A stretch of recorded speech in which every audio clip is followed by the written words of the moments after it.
We're live on a Sunday night, and it's great to have you here for Fanboys Live and the Retro Review.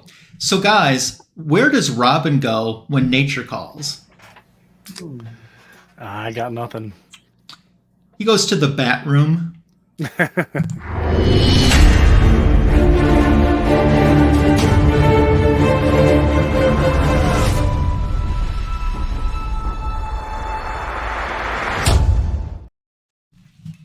The greatest DC comic show on YouTube has another edition of Fanboys Live and the Retro Review with you. Welcome to the show. I'm so glad that you're here and spending time with us. I'm Ryan Magic Lasso. We have Signature King Tony Fett joining us. Hi, Tony. Hola, people. How you doing? Another warm day here on the East Coast, that's for sure. Oh, I got some rainy stuff going on and potential snow in the Midwest. So that's all right, though. Comic Food 2814 and Tim Tom Tamantha Trash Bag is not here this week. / Wu-Tang Tim. Wu-Tang Tim. Did you see Tim was wearing a trash bag when he opened an AOK this past week? Yes. Yep. So that's his new attire. It's attire. Tim, who are you wearing? I'm wearing Hefty. Or Glad. Yeah, I'm wearing Glad. So they're not here with us, but it only takes one man to replace two fanboys because he's that awesome, and he's joining us. I'm so happy to welcome Age Bryon to the show. Hey, Bryon, how you doing? I'm doing wonderful. Thank you guys for having me. This is my first interaction with Tony, although I've been watching this stuff for quite a while. And, of course, we've got our own history as well, Ryan. Yeah, it's great to have you here. If someone is not familiar with you or your channel, tell us a little bit about you as a collector and a little bit about your YouTube channel. Well, the YouTube channel is the same as the name, Age Bryon on YouTube, and it kind of got started just before the pandemic hit. I had this idea because I'm a TV production teacher, so I teach video and digital editing and have been doing that for 25 years now. So I wanted to teach the kids how to create their own YouTube channel. So I thought, well, I got to do this myself if I'm going to teach it. So it was kind of a self-experiment, learning about analytics, learning about thumbnails and doing all the stuff that I kind of hadn't really done before, but knew what everything was. So put that together. And then, of course, the pandemic hits and everything just kind of went sideways, as everybody knows. But then I came back, and the beauty of the whole thing, though, as I know I've expressed before, is the friends that I've made from that YouTube channel. I've been collecting comics, though, since probably about 1977. My dad's been pushing them to me, though, as early as like 1975. That's where I got some of my first early Neil Adams comics. My dad actually used to, he was a steel worker. I'm originally from Pittsburgh. And he would wrap our presents in this like brown paper, and then he would draw all of our favorite superhero characters. And he was quite the artist, my dad was. You wouldn't think it to look at this guy because, like, Ben Steele, my dad was a real, a tough egg. But such a really good artist. And it would have been interesting had he not been drafted in the Korean War and became a steel worker, what he may have done with his life. I'm sometimes curious where that would have went. But those are all my great memories. That's how I got my early comics. That's how I got some of my Conan stuff that Shame on You Mom took from me when I was a kid. So I've had to replenish all the Conan the Barbarian stuff because, good Christian homes can't have Conan the Barbarian comics in there. So, but that's a little bit about me, collecting a long time. Bronze Age, of course, is my favorite. And kind of came up with the name after meeting the Golden Age Guru. And I thought, man, I need to have a name that kind of resonates like that. And, the kind of roles, like the whole Stan Lee approach to, Matt Murdock, Peter Parker. And I was like, Golden Age Guru. All my comics that I collect are mainly Bronze Age. My name is Bryon. Ta-da! It all just came to me, and then it all fell into place. Yeah. I want to ask you really quickly, do you happen to know who your dad's favorite superhero was? Probably Batman. Because that was just, he drew a lot of that and a lot of Superman. The mainstay stuff. And that's probably why, I'm happy to be here to talk in DC Comics, because that's probably my big stuff. And as you guys probably know, in the early to late 70s, DC had such a presence on Saturday morning cartoons with the Super Friends. Marvel had just kind of got out of that real hokey animated, cartoon, pop-up stuff that they did with Namor and Iron Man and Thor. Yeah. And they really didn't have another high profile show until Spider-Man and His Amazing Friends. And then, of course, animated Hulk and whatever. And, of course, X-Men was a legendary in the early 90s. but it was DC and the Super Friends. And I think that's what got me into Justice League of America and Green Arrow and had me going with Batman and all that stuff. So, and then started watching Sword and Sorcery stuff, which of course drew me to Conan and movies like The Beastmaster and stuff like that. So that's where that whole background comes from. And then of course, my all-time favorite, the TV show Shazam. So Shazam, yeah. Shazam is my jam, and so is Green Arrow. Those are my two big faves. That's awesome. I left a link for Bronze Age Bryan's YouTube channel in the description for this video. If you're not subbed to him, first of all, you're missing out. Brian, I've told you this, but I want to take this opportunity to say this again, and I want to say it on the show too. Your videos are so good. You make me want to be a better YouTuber when I watch you. I'm just amazed at what you do. And I have tried very poorly, I might add. I'm like, I want to do a video like Bronze Age Bryan. So I go to like a comic show and I shoot things at certain angles and I'm like, I got it. Then I sit down on the editing table and I'm like, I don't have that Bronze Age Bryan touch. So, but you make me want to be a better YouTuber. Well, your channel does. So thank you. Appreciate that very much. Yeah, I think that's awesome. So once again, if you're not subscribed, you are really missing out. And I hope that you will subscribe to his channel. So Tony, what do we got going on news-wise? Oh man, so much. I tell you what, I forgot to say hello to the chat. How about I do that, then we'll do news, okay? Oh, yeah, go for it, man. Okay, so very first up is John's Comics with Kids. Both Tony and I were in the chat for John's 2K celebration the other night. So congratulations, John. So I told him, I said, you know, I've heard of 2,000 flushes, but 2,000 subscribers, that's even better. So, you know, but congratulations, John. It's great to see you. We have our friend from Canada, Jean Malo, joining us. So good to see you. We're going to say yeehaw to a gentleman that is not at the rodeo tonight. He is watching Fanboys Live in the Retro Review with us. It's Michael Meneres. Great to see you. The Sniper Who is here. I was thinking about you the other day, so I'm very glad that you're here. Yeehaw says, glad to be hefty. So, look who showed up. Probably still wearing a trash bag. You need still finding glitter. You need to just be quiet about that. We don't need to have any of that happening or going on. So we're going to say meow to the Jackson Roykirk. Good to see you, and meow. And he's claiming he's all clean.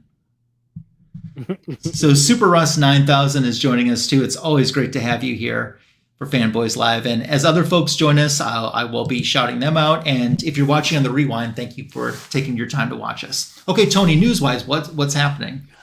So there's a whole bunch of news, and they all have to do with James Gunn confirming or denying rumors, which is kind of cool. I like that he's pretty active, and he's not, you know, doesn't leave us hanging. Like, here's a rumor, and then like 2 years go by, but oh yeah, that's not true. Mm-hmm. So like, okay, so he stamps them out pretty early, and there were some documents leaked allegedly by WB that had more projects that were allegedly being made, and only one is true. So I'll tell you what they are. You tell me which one is true. Okay. Animal Man, Lobo, Justice League New Frontier, Superman versus the Authority, Peacemaker Season 2, Mr. Terrific. Only one is true. Brian, which one? I'll let you go first. Well, since we've had a Season 1, I would have to guess it'd be Peacemaker. Okay. That's what I was thinking, but I was thinking, I mean, I really think that's what it is. If it isn't that, I would say it's Justice League New Frontier. Because a lot of people really like that series. It is Peacemaker. It's the only one that's true. Okay. Everything else, James Gunn says not happening. So no Lobo, no Animal Man, no Mr. Terrific, no Justice League, New Frontier.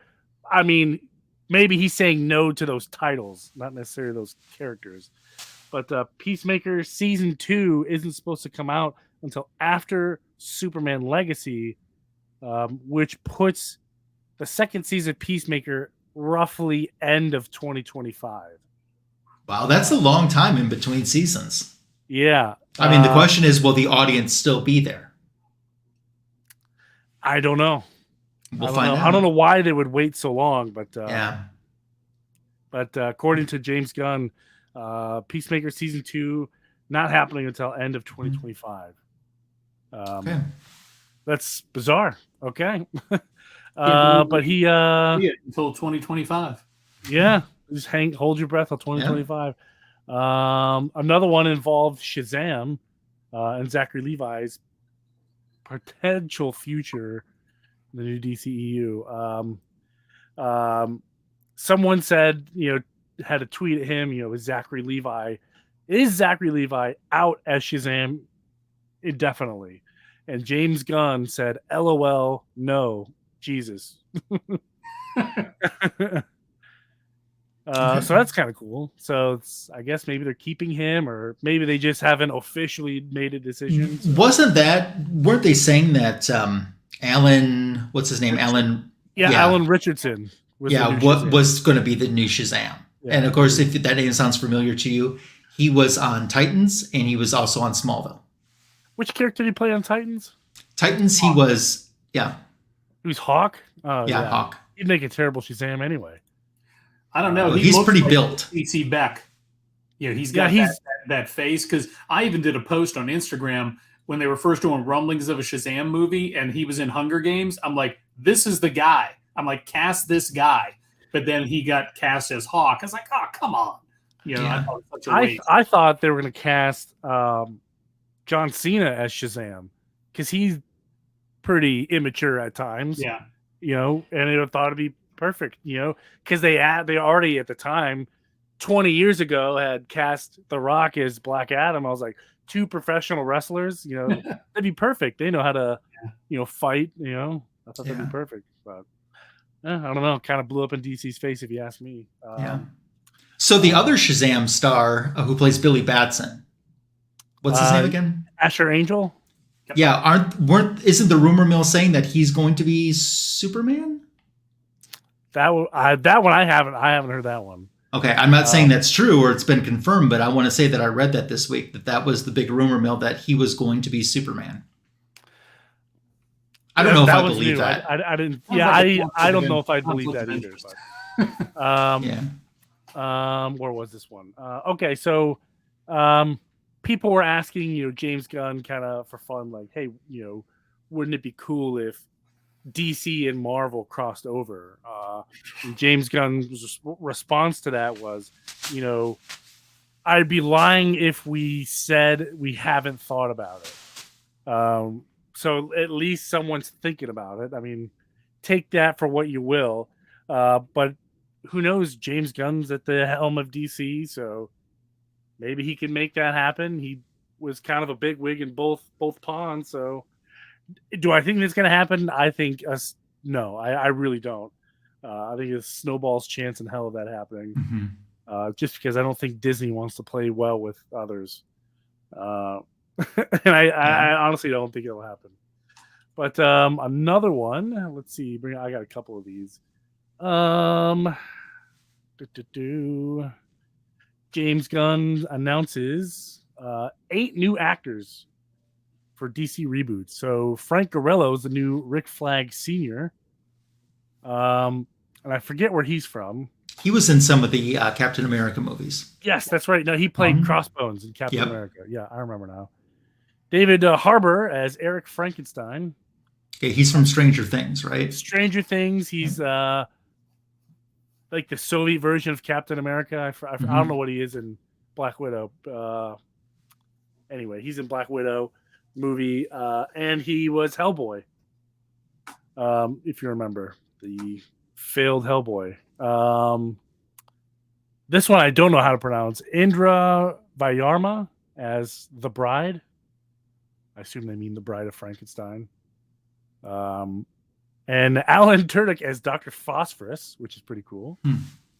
Another impossible name, Maria Bakalova as Princess Elena Rostovic. No clue. Of course, Sean Gunn coming back as Weasel. No surprise there. Zoe Shao coming in at Nina Marskaleski. I have no clue who that is. And some other names that were already in the DCEU, like Steve Age returning as John Economist. I don't know. the guy who was in Peacemaker and the Suicide Squad movie. So that's pretty cool. At least they're giving us some new casting stuff, but it's all animated, so I don't know how you guys feel about animated stuff. I personally I don't really care for the animated stuff, so we'll see. The Mr. Terrific movie has kind of been axed, but the character, I guess, is definitely in development, and they have one front runner. It seems like it's sticking out above all the rest. Who do you guys think that would be? He was in a Star Wars movie, a very recent Star Wars movie. John Boyega? Yes. John Boyega, I guess, is the first choice for DC for Mr. Terrific. I guess at one point they were talking with the guy who's allegedly playing Kane the Conqueror, but I guess Disney scooped him up first. But Mr. Terrific, who knows? John Boyega, I don't know. As long as they don't recast or they don't cast him with someone that's already been in the DCU, like an Idris Elba character, I'm okay with that. But that's kind of it for news. Just James Gunn squashing a whole bunch of rumors. Okay, I got a news story, but first I want to say hi to Kenneth Bird, who's joined us. Great to see you here. Oh, Florida's being represented here too. We got Perry stopping by. So hola to you, Perry. Good to see you. So it looks like DC, and they talked, back in February, I think it was, about this Night Terrors event that they're going to do. That looks like that's going to take over their comic book publishing for 2 months in July and August. And this is going to find the DC heroes going up against their biggest fears. So here I thought I was going to have a 2-month break from not having to buy Wonder Woman because the new #1 reboot starts in September. And issue 800 comes out in June. And they've been doing 7 to 8 covers the last several months. And I'm getting tired of buying them all. And I thought, well, I'll have a 2-month break where I won't have to buy any. No. So mad at them. You can take a break when Tom King takes over the title. I seen some previews for that. It looks pretty good. There's one character, the Hawkman-esque character, looks super familiar to me, and I finally figured out why. Okay. Almost that exact same character was used in New 52, Future's End, who was an amalgam of Hawkman and Brother Eye. When Brother Eye kind of took over the world and made characters half cyborg, half of themselves, and it looks almost identical. So I wonder if they're going to kind of bring that back or what. So my biggest fear is for DC characters being casted. Hey, I hear you there, Jackson Worker. I get it. At one time, we all thought we were going to be in the Flash movie. I know. Well, I definitely think that Gal Gadot's in the Flash movie, considering they released a Funko Pop from the Flash movie, and it's her Wonder Woman. I mean, they're not going to release a Funko Pop if she's not in the movie. That's true, but remember, Wonder Woman was supposed to have this big, epic appearance in the Shazam movie, but it got cut down to about 30 seconds right at the end. Yeah. So. Did you see, Brian, I'm taking you saw the second Shazam movie, right? What did you think of it? Actually, I'm waiting until it comes out. It's on May 5th on HBO. Well, okay. We ruined it for you, so. No, DC ruined it. It was in the previews that were on the Super Bowl or one of the games thereafter. I'm like, really? Oh, really? I didn't know that. Yeah. I did not. It was in one of the 30-second trailers where she's like tells him to stick to saving lives and walks away. I'm like, what are you doing? Yeah, that's why I stopped watching trailers. Yeah. Huh. I was just watching a football game. Yeah, right. Well, I mean, they made it seem like it was this huge, grandiose, and I guess it was supposed to be, Wonder Woman helping Billy because that's her pantheon of gods too. So exactly. And I guess it didn't happen, but the Shazam director got in trouble for leaking something on a different movie that he didn't even realize he was leaking. I did not hear that. What happened? Because they were asking him about how the Gal Gadot came about getting her into the movie, because apparently they had a shooting date, and like the night before they found out she wasn't going to be there the next day. And they were planning on shooting with her the next day, and she was not going to be there. And they said, so they had to adjust some things in their shooting schedule, obviously. And they said when they did get her, how great she was. And he said, she walked onto the set and said, oh, I just got done doing Aquaman 2. What movie is this one for? And it's never been announced that she was in Aquaman 2. Oh, man. I didn't know that. I had no clue. So, yeah. That's pretty funny. I mean, oops. Is it her oops or his oops or both of them? But... Well, she probably said it innocently, not thinking that he was going to say it to the press. And he probably didn't realize what he was saying, you know? That's funny. Yeah. That's funny. Well, I've always been looking forward to Aquaman, but hey, if there's an Aquaman Wonder Woman, we already know that Ben Affleck's in it, so who knows? Yeah. That'd be kind of fun. I'm in. Yeah. But yeah, that's it for news. Okay. As we segue into the retro review, we let Bronze Age Bryon pick out our book tonight. And in a way, it's kind of, in a sense, a prequel to a storyline that we've already covered on the Fanboys Live. We did the Judas storyline, and this is kind of what leads into that. So, Brian, tell us a little bit about, out of all of the DC books that you could have picked, why you picked this storyline that we're going to do tonight. Well, I kind of wanted to go a little bit of a different path. Like I said, Shazam and Green Arrow are two of my favorites. But growing up, I always remember buying Teen Titans off the spinner rack at the Little Professor Book Center at the Washington Mall. I mean, just always.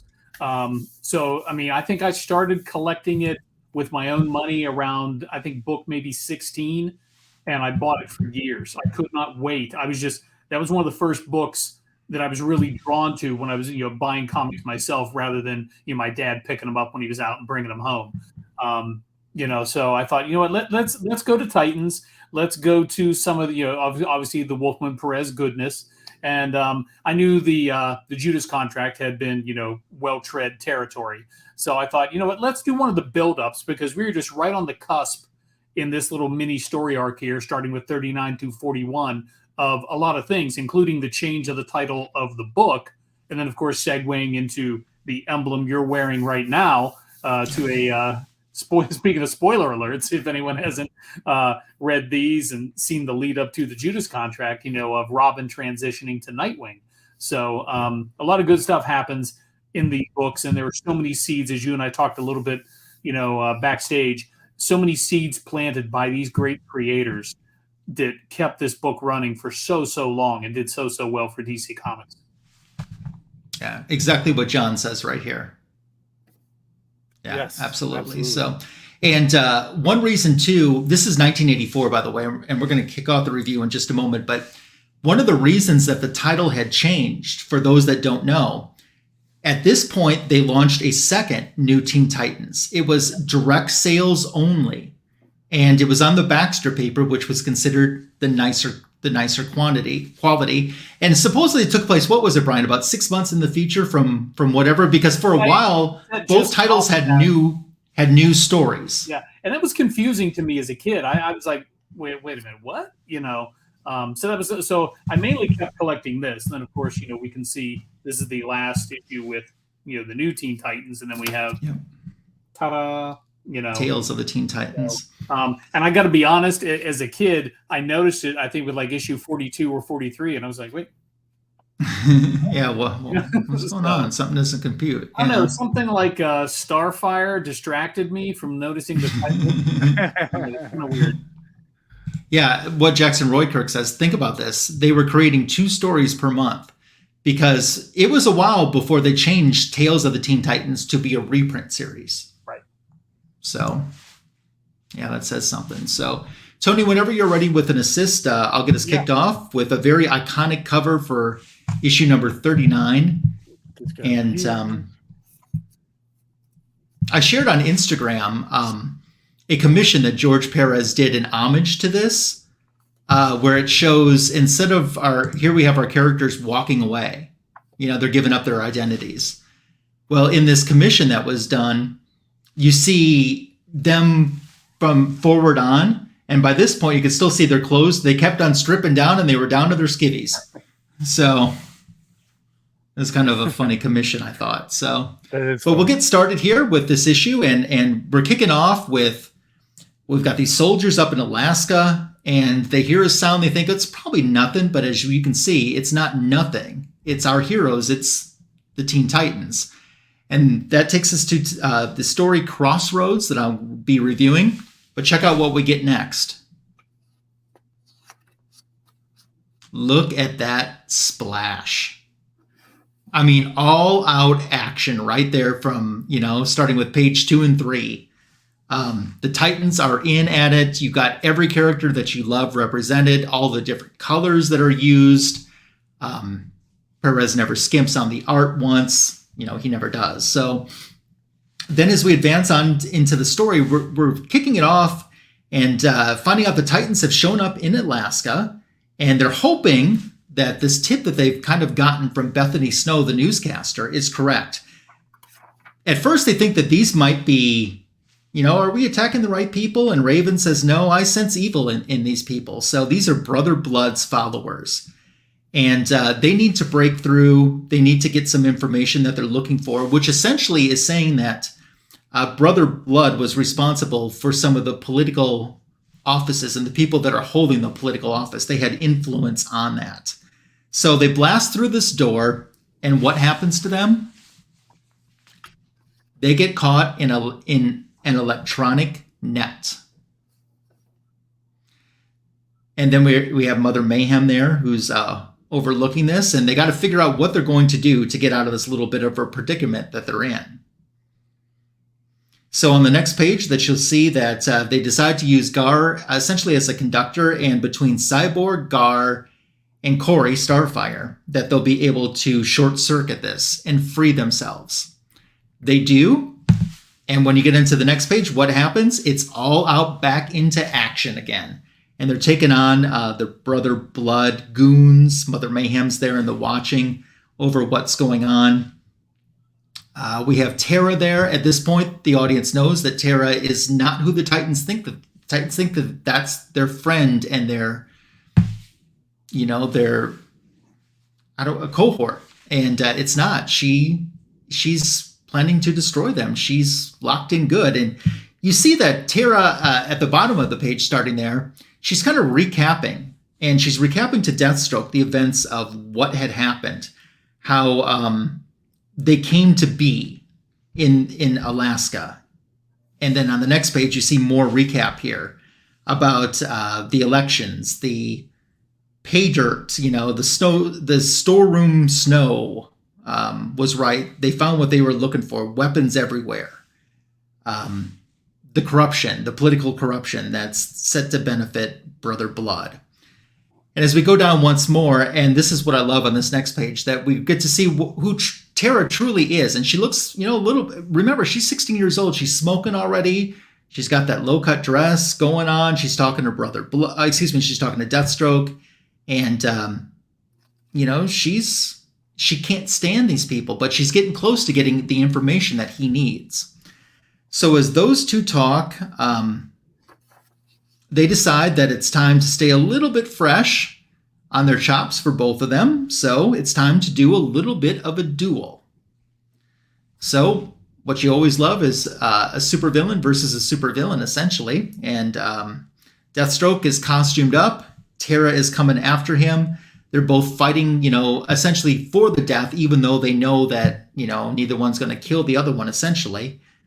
But you have to fight as strong as you would if this was a real challenge. And Terra's doing pretty good, and Deathstroke's realizing how much power that she has gained and how she might even be a little bit more powerful than she even realizes.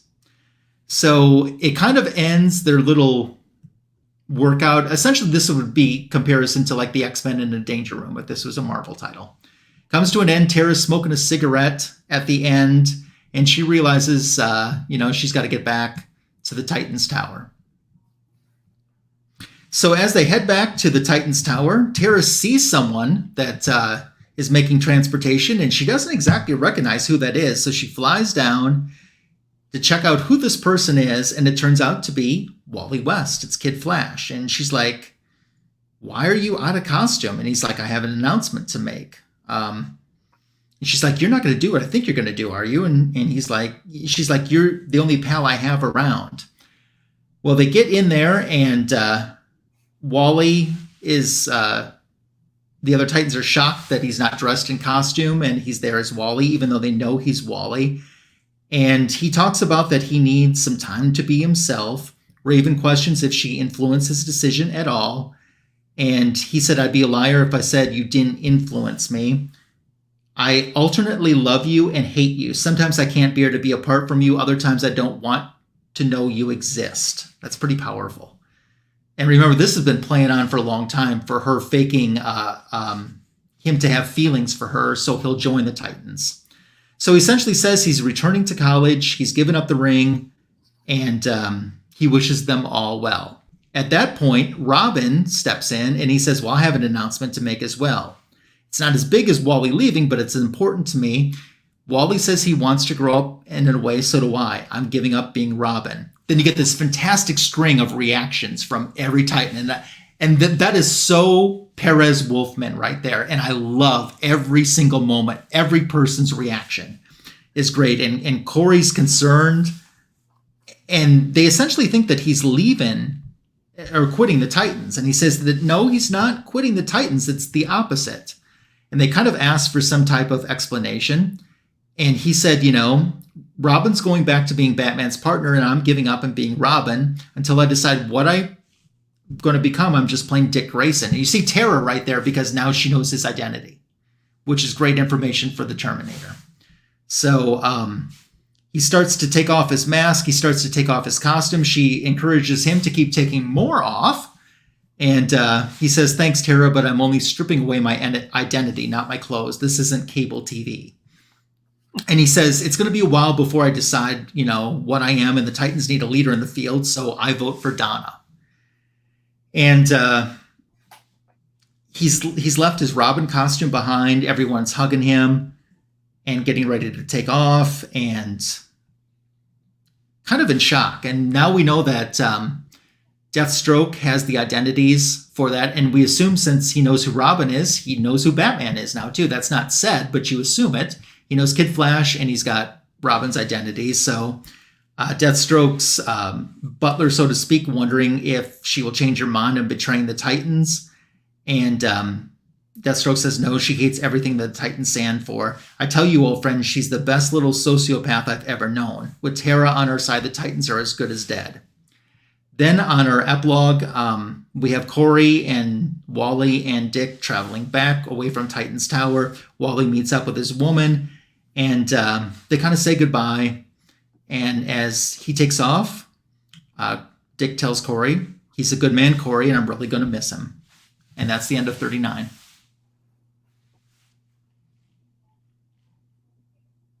So good stuff there. Brian, you'll take over for issue number 40 in just a moment. No worries. Go ahead. Alrighty. I chose this for the cover, obviously. So, just that helped me choose this. As we launch into the story, we've got Mother Mayhem again. We're kind of in the caverns or the catacombs beneath the Church of Brother Blood. And we're kind of giving rise to his character, giving that little medieval kind of a look that we hadn't really seen prior to this. We hadn't really seen this exposition of the character and him bathing in this massive pool of blood. So this is really interesting. Gives it that whole, again, sword and sorcery flair that I loved as a kid. So he's going to rise out of this pool of blood, and this is going to kind of set the stage for us to see his next plan. Okay, and so as we scroll through here, you're going to see, and I always found this interesting, the blonde-haired girl, Sister Serenity, that brings him his robes that he's going to put on. She kind of, does that whole thing to me where I feel like she's, like the valet at a game show or whatever. So here she is bringing him, the suit that he's going to put on because there's nothing to him. And if you notice, there's a little bit of an uptick in his costume from his first appearance in issue 21 and 22. He's kind of almost got a modified cod piece on there that was pretty famous for this time for a lot of villains in their costuming and whatnot. And the one thing they don't mention here that is often talked about in some of the the Wikipedias and the DC fandom kind of stuff is the origin of Brother Blood's powers. Now, he's been around for about 700 years, but there is this operating theory that the initial priest that was the very first Brother Blood, all those centuries ago, had somehow obtained a prayer shawl of Jesus, and that's where he obtained the powers from. And then, of course, the hierarchy of Brother Blood is there's a Mother Mayhem that's always in the mix, who then births a child from the current Brother Blood that will, again, proceed to one day kill his own father and take up the mantle as Brother Blood. I'm like, wow, talk about your family drama there. If you're, already being born to, to kill your own father and take over his religious cult. This little section here we have with Gar and Terra. We get to see his stepfather, or they took him in during the whole Doom Patrol era, where Logan was, part of that situation. Steve Dayton, of course, is Mento in the Doom Patrol. And we get a little bit of that in the TV show as well. We get a little appearance of Mento. I believe he was married to. I'm not very Doom Patrol knowledgeable. Is it? Who's our liquid girl in Doom Patrol? Elastigirl. Okay, I thought Rita Farr from the Incredibles, and I'm like, wait, it can't be that, or is it both? Yeah. Is Elastigirl the Incredibles as well? I don't remember what her name was on the Incredibles. That's why my brain was like, no, it's not Elastigirl. That's Holly Hunter from the Incredibles. but it's Rita Farr. I know that for sure. Yeah, yes. So. But anyway, Mento had a relationship with her, both in the comics, and then we were hinted at that in the Doom Patrol show that was on HBO Max as well. So we get a decent little exposition here about these two trying to be tutored. We obviously get the sense that they're very young. Then we get some nice exposition here between them as Mento the Freshmaker, very nice. But as they're flying back to headquarters, Logan kind of, gives her that, that little thing like, hey, I care about you a little bit more than just our, our friendship here and our teammate status as the Titans. So she's starting to kind of put this together like, oh gosh, here's another layer of complexity. If I'm going to betray these guys, now I got someone who's got a big time crush on me. We get into Bethany Snow again, who we first saw reporting what Brother Blood had set up back in issues 21 and 22 as a, he wanted the world to think the Titans were coming there to kill him and destroy his church. So Bethany Snow was on hand for that. And that was kind of what was put out there early on. But now here she is back in the mix again, interviewing Brother Blood. And we brought some of the people in from the senators and the congressmen that he kind of has in his pocket to establish his church in Zandia, the country in which his temple exists, to have funding. And of course, he's running this whole charlatan scheme where, of course, they're all about peace, love, and harmony. And they have very comfortable clothes for all of their acolyte followers, which is always interesting to me. So if I were ever to become an acolyte of any kind of discipline, I hope I have comfortable clothes like that. Those look very, and you'll see in Tony's book he's going to review, there's a lot more of that that they suit up in. So we don't get as much action here in this particular issue. It's a lot of plot exposition. And then, of course, Dick Grayson's going to go undercover as, of all names, Joe Walsh, a news reporter, and try to gain access to Brother Blood's facility. So he figures that's the easiest way to go because he's no longer being Robin. I think he's kind of hoping that, the events of, issue 21 and 22, as long as he's kind of in this, facade here, outfit, he's not going to be recognized as Dick Grayson or Robin that Brother Blood had, tortured before and should probably know. But of course, in this guise, he should be pretty well protected from being discovered in terms of who he really is and what his intentions are. So they go to Zandia, the congressmen, the senators, and he's in tow, and they're going to confront Brother Blood. But much like he did in previous issues, Brother Blood is pretty smart. He finds out rather quickly who Dick Grayson is. There's Mother Mayhem figuring this all out, and they notice that something isn't quite adding up with this Joe Walsh character, and he's not who he seems to be. And that's when the Titans kind of get called back into the mix, and they're going to actually use the Titan sub, which all of them seem a little confused as to, wait, do we have a sub? When did we get a Titan sub? It's almost like the Batcopter in the original Batman 66. It's like, boom, the Batcopter's there. Wait, where did that come from? So they even joke about it a little bit in some of the panels here as to, oh yeah, of course we have a Titan sub. Why wouldn't we? We're the Teen Titans. But they're heading off to confront them. Terra's going to use her rock terraforming powers to blast a tunnel for them to get into Brother Blood's church. And this is where they're eventually going to discover that Dick has been outed. Dick Grayson has been outed, and he is now potentially an acolyte or a follower of Brother Blood. So they kind of walked into a trap. This whole little tear gas action goes in place, and then he has the Titan strapped to these huge, kind of like teeth-like tendrils in his catacombs there below the church, where he intends to dunk or submerge all of the Titans into this pool of blood. So as the legend goes with his character, he can then absorb their powers. So once they are in the blood or that pool that he bathes in, he will then become even more powerful. So here's our big reveal of Dick Grayson as one of the acolytes in the black and red flowing robes there. And of course, we're left on that little cliffhanger of, will they or won't they plunge into the pool of blood below? So very nice artwork, of course. The inking, as we talked about, from Roman Tangle, I think is how the name is pronounced, and we discussed previously. But such great stuff. I mean, we didn't get a really good splash page necessarily in this book, but we got a lot of full page panels that are very telling, that reveal Brother Blood once he gets his ceremonial, robes put on, and then of course our ending, panel here. Very well done. And of course, everything's going to get kicked up to a whole nother level with Tony's issue 41. Yep. And once again, as we mentioned before, this is the issue that changes from New Teen Titans to Tales of Teen Titans, which is why Tony can't just hit the next page. Yeah, so far so good. And something else that I'll mention too, why Tony's bringing this up. It would have been easy to draw. Stop and think about Mother Mayhem and Raven look very similar. Yeah, and you can see the talent of George Perez.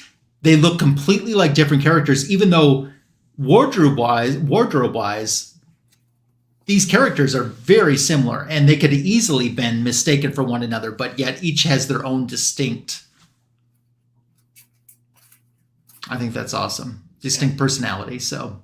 And reading this as a kid, too, I always felt like that Vic Stone and Raven were older, or the oldest of them, but they never really truly established all of their ages specifically. I mean, obviously we get Terra and Garfield are around that 16, 15, kind of age. We kind of know where Robin is, of course, Corey being from Tamaran, it's like, well, okay, she's, whatever in Earth years.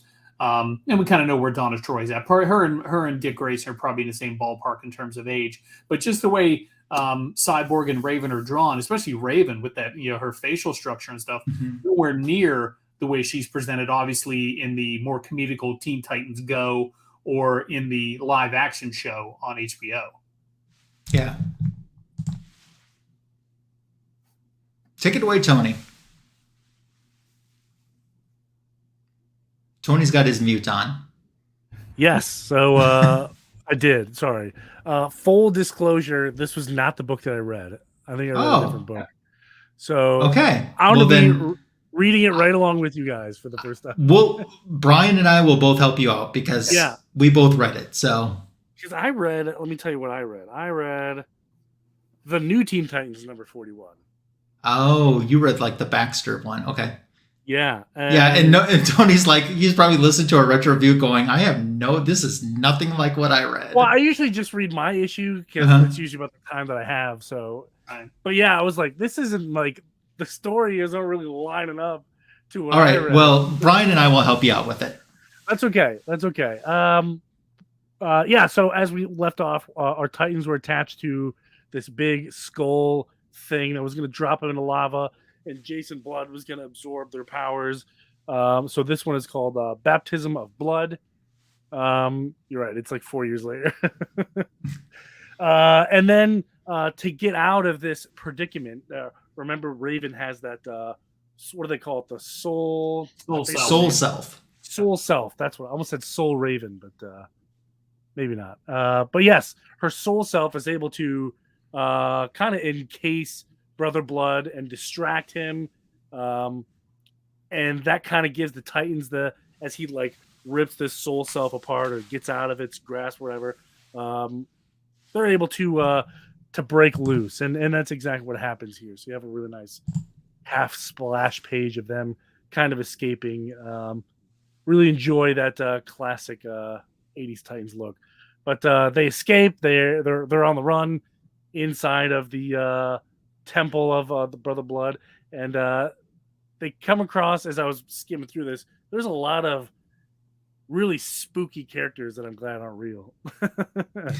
Real cryptozoology type stuff. And it kind of reminds me of Dungeons and Dragons kind of thing, because back when this was being made, Dungeons and Dragons was huge, you know. And it's still big now, but that's kind of the vibes I get. So they're all kind of being attacked by some big ant creature. There's like a big snake thing. So they're trying to work their way out and tackle these creatures. At this point right here, not to interject here, but you know, Cyborg is saving Terra, and she's like so grateful. And you can kind of see here underlying is, I wouldn't have done it for you. I'm going to be betraying you very soon. You don't know it. You know, you see that. By saving me, you have doomed yourself. Yeah, exactly. You're right. That's a good way to put it.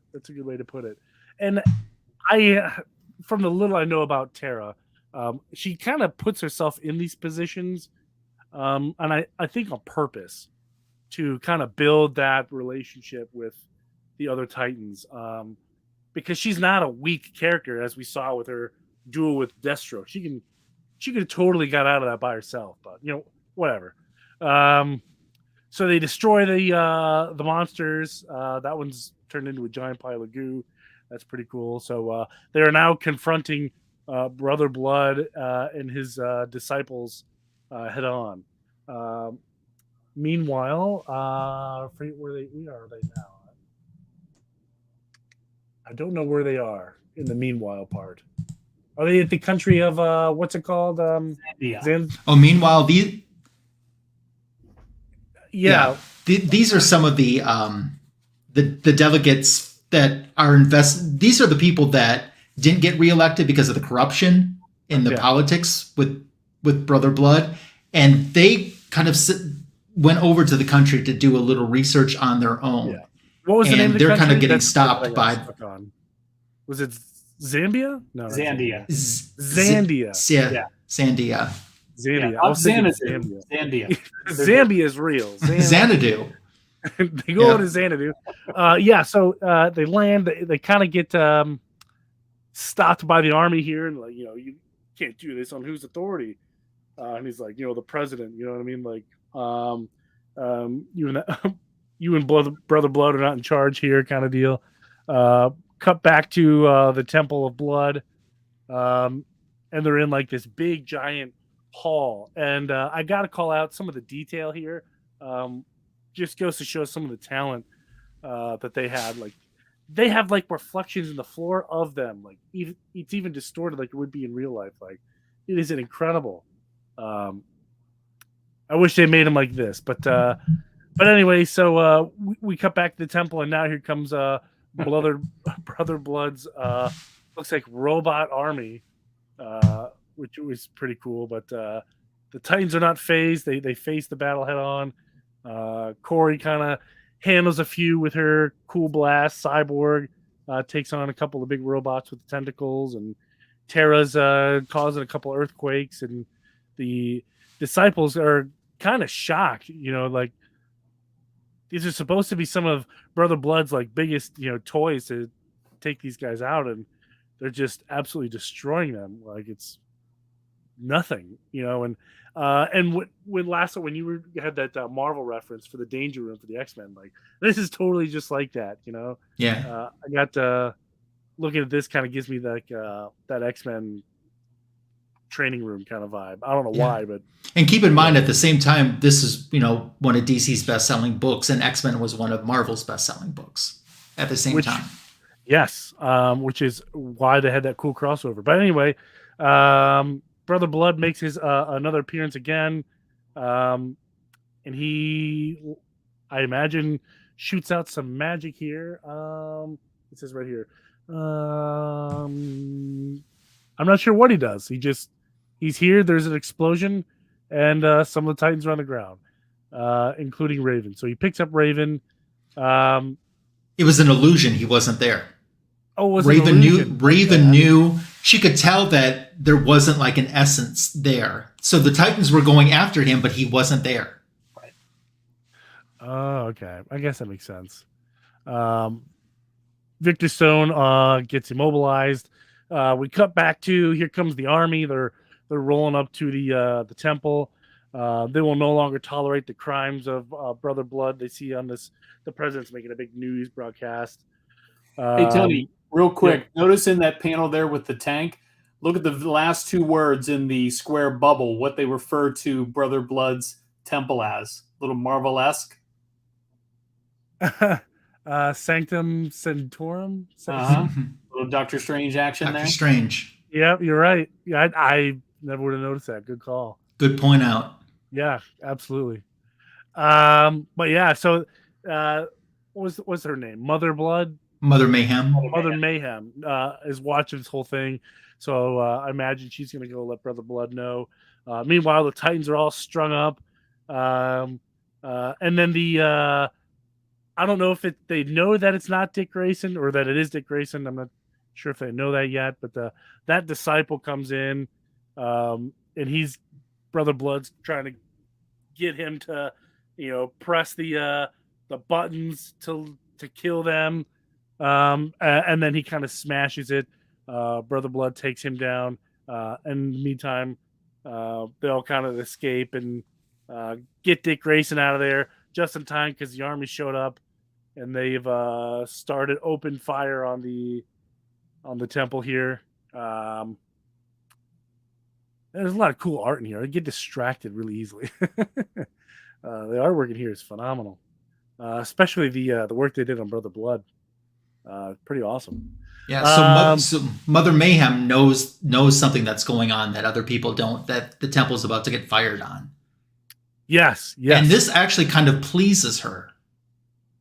At least that's the impression I got, right, Brian? Yeah, I think it's whole part of their plan. It's better positioning for what people perceive them to be and their intentions. If they can make them think that the government of Zandia is now after them, and previously they made the world think the Titans were after them. Like, we're so good people. What are you doing? So the media is, falling into this hook, line, and sinker, and it's all kind of being, I guess, somewhat purposely orchestrated by Mother Mayhem and Brother Blood. Yeah. Interesting. And then you have that classic, George Perez, Marv Wolfman, like two panels going down the side. That tell two different stories at the same time. And even in the book that I read, like for like half the book, that's what it was. Two panels going all the way down the side. Yep. And I love that. Because then you get kind of two different perspectives, but that brings it up here, at the end, the Titans have made it out, but the government's still after them. And we'll have to find out what happens in issue 41 or 42. Yeah. So that begins the Judas Contract, which we have reviewed previously. Yes. So, yeah.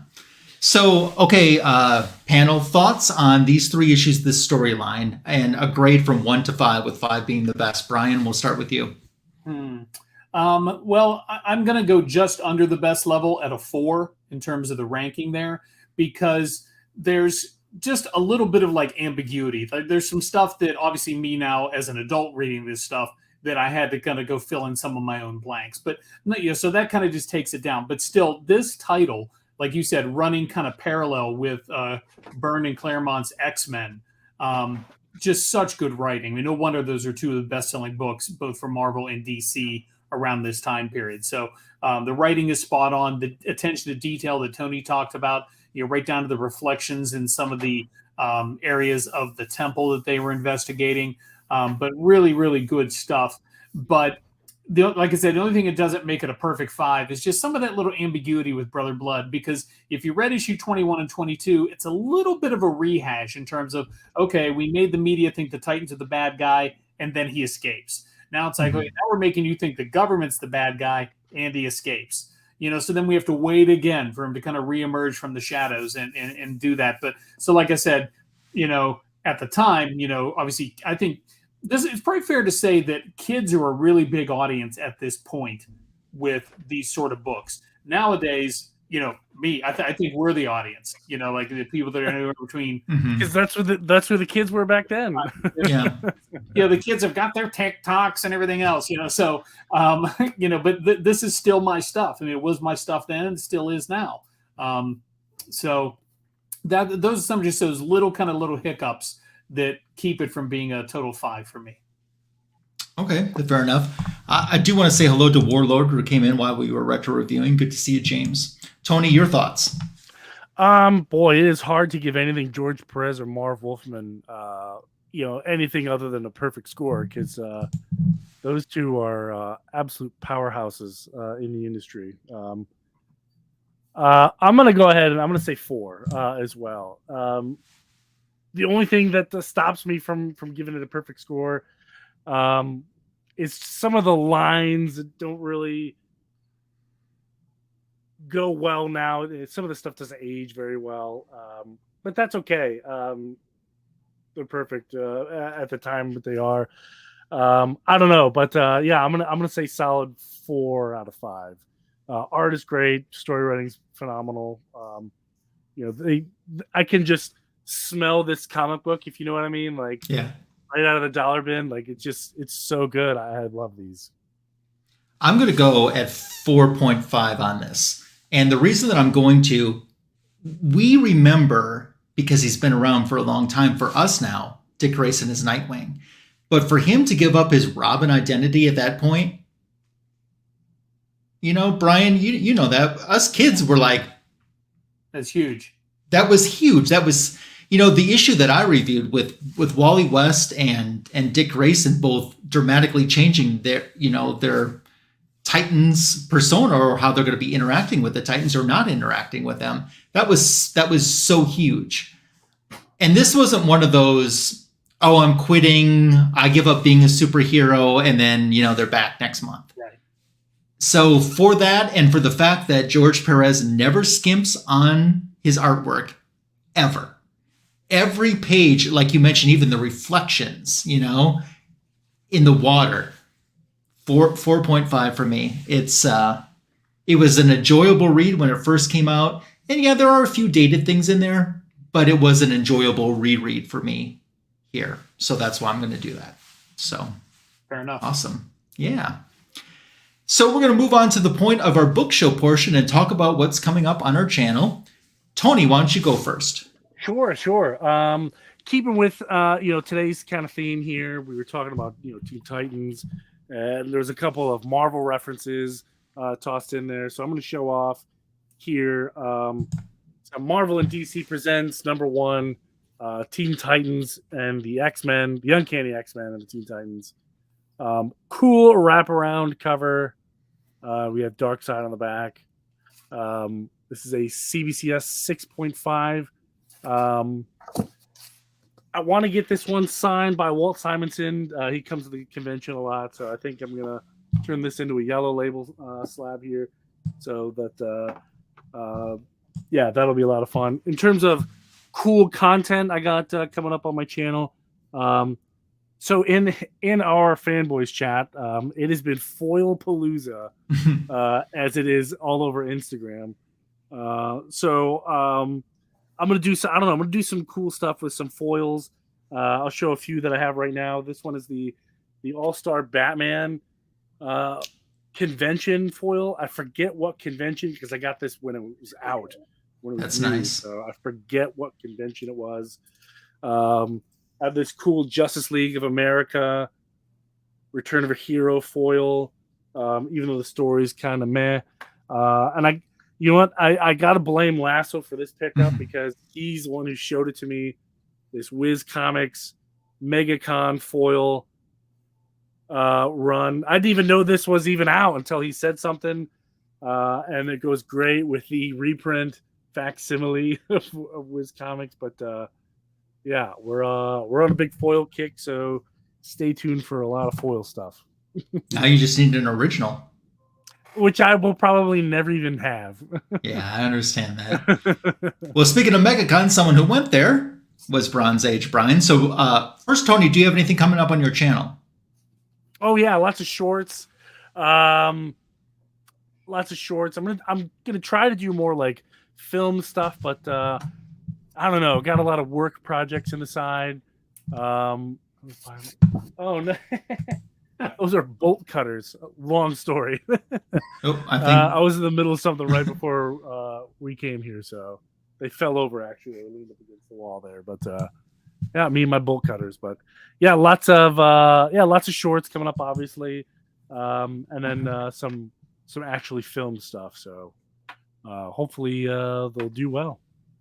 All right, Brian. What? Tell us what's coming up on your channel and. Book show. Well, hopefully I can get around to doing some editing again. I've been a little bit. Oh, Brian's muted. I can hear him. Oh, are we good? Yep, you're good. Okay. But as I had mentioned at the beginning, I'm a TV production teacher, so I'm looking at screens all day long. And lately, I've just been a little bit burned out. The blue lenses in my glasses have not been protecting my peepers as much as I wanted them to. So I've been a little bit lax on that. But I've got a good 5-6 store visits and event things that I need to get processed and get up on the channel. But I'll be seeing the fellas again soon, probably within the next week or two. I know we're heading back up to Orlando again. Then we'll have TampaCon this summer, and we have Brick City Con in late June, early July. So we're doing a lot of stuff. So we'll be doing things like that. As far as pickups, MegaCon got this out of the dollar bin. I thought this was worth bringing up, since Tony and I have a mutual fondness for the Big Cheese Shazam. This is just part of that Brightest Day run there, and this is issue 14, and we have there we go, first appearance of a character named Shahar Shaheen, a female sword-wielding Shazam, if you can imagine that. And what does the character a little injustice is she doesn't get a lot of screen action. I mean, or like page action in there. There's not a lot going on for her in this particular book. And we don't really see much of her after that. So I don't know where this character is not well received or whatever. I know if you read about her online, they're like, oh, yeah, it's DC's answer to Wolverine. I'm like, they're swords. They're not in her skin. So I don't quite know what they were going for with that. But it's a pretty cool adaptation or extension of the Shazam character. So it's a seed that's planted that has not bared any fruit, unfortunately. So, and then just to revisit some of the stuff we were talking about during tonight's episode, in 39, Wally leaves the Titans to go away with Frances Kane, who she gets her first appearance here in issue 17, and of course becomes Magenta down the timeline and causes quite a lot of problems for Wally West in comics moving forward. And Joey King actually played Magenta on the Flash TV show on the WB. I remember that. I remember, yeah. So, and then here's our first appearance of Brother Blood. This is issue 21. And like I said, we get to see that kind of Dungeons and Dragons-esque spider again, where they kind of throw them in the pit. We got a really nice, because he's silhouetted here. So this is, the whole little, first appearance, not first appearance, like cover thing here. But of course, we're not kidding anybody there. There's your cover appearance for Brother Blood on issue 22. And then just a couple other issues here. Issue 24, where Starfire battles her sister Blackfire, who shows up in the live action show as well. This is an absolute banger of a cover. This is one of my original prints off of the spinner rack. I mean, this is gorgeous. Love this book. Len Wein is actually editing DC Comics at this point, so cranking out a lot of stuff. First appearance of Terra here. Geoforce is her brother, which I think a lot of people know from his appearances in comics and later the Titans. And then love this particular issue here with the Brotherhood of Evil. And they are just like mental mind messing with Raven. And there was so much going on in this book with her soul self and things. I mean, just this run. I mean, just, gosh, I can't say enough about this. I mean, starting, like I said, probably with issue 16 for me, it was the first one I pulled up off the shelf. And of course, I still have DC Comics Presents issue number 26. They are the first insert appearance of this incarnation of the Teen Titans, post Silver Age. I bought that off the shelf at Wolf's KOA in Ohio. I mean, when I went camping with my grandparents. So still have all those original things. So a lot of good stuff. Can't say enough good things about the Teen Titans or the tales of the new Teen Titans. And of course, Wolfman and Perez, legendary creators. Yeah, absolutely. So I'm going to do my book show portion first. Last weekend, I went to a comic show, and two things that I didn't really go looking for anything specific. I was open to whatever I could find, and I'm certainly glad that there was a budget to bring home Justice League of America number 7. Wow, that's looks definitely like a decent copy. It's pretty low grade. There's some water staining over here. Oh yeah, and you're right. I can see it. But you're right. But it was very inexpensive. But if you buy a number 7, you might as well buy a number 8. Sure. I'm noticing a pattern. so to get 2 single-digit issues of Justice League in my budget, that was worthy of my book show. And of course, the Justice League, Teen Titans are the younger version of the Justice League, essentially. On my channel, I did a comic book editions video this past week where I showed the full haul of books, including these that I picked up from this comic show last weekend in Madison, Wisconsin. So that's what's currently on my channel. I had a YouTube short, a back issue of the week that did okay. And I'm dropping another back issue of the week short tomorrow. And then I've been doing these spectacular Spider Haul videos for the Bronze Age Peter Parker Spectacular Spider-Man. I've gotten so many books that I've broken them into installments that I do one a month on my channel. And the April installment comes up Tuesday on my channel. So that's what you can look forward to. Past 700 subscribers, very appreciative and thankful for that. So can't thank you guys enough for the support you show me. So that's what's going on with my channel. Paul S. just made it in just as we're getting ready to wrap up. It's good to see you, my friend. I hope you can catch the rewind. We certainly talked about a great Teen Titans book tonight on the Retro Review. So in closing, anyone have anything else they want to talk about? I can't think of nothing. Okay. Brian? That's a double negative, Tony. But anyway, let's... No, I mean, just that I'm very appreciative of you guys having me on. It's good to interact with Tony. Like I said, been seeing him doing this stuff for a while, and hopefully this is the friendship that can continue. Absolutely. Yeah, absolutely. I'm so glad, Brian, that you were able to be on the show. I've wanted you on for quite some time. You and I collect pretty much the books you like are the books that I like. So, and you've been such a good friend to me, and it's always a treat and a pleasure to get to collaborate with you. I know you've been very busy with traveling and other things too. But whenever you want to come back on the Fanboys, you have an open invitation. Sounds great. For me. Hey, thanks, Paul. It's actually a jacket, but I just had to wear it tonight because I've never worn it in any of my stuff. It's a very light spring jacket. I was going to say, it sounds kind of jacket-esque. Yeah, it is. So cool. Where'd you get that? That was a Loot Crate exclusive that one of my friends gave to me. Oh, wow. Yeah. That's cool. Very cool. Yeah. Thanks, Jackson Roy Kirk. Always appreciate you. And I agree with the Sniper Who. We had some pretty good books tonight. So, maybe he's talking about our books on the book show too. Maybe. Oh, those are good too. Yeah, those were good too. But thank you. So we'll have another Fanboys Live and the Retro Review coming up next week. Brian, once again, open invitation to come back anytime that you'd like. It's always a pleasure to have you on.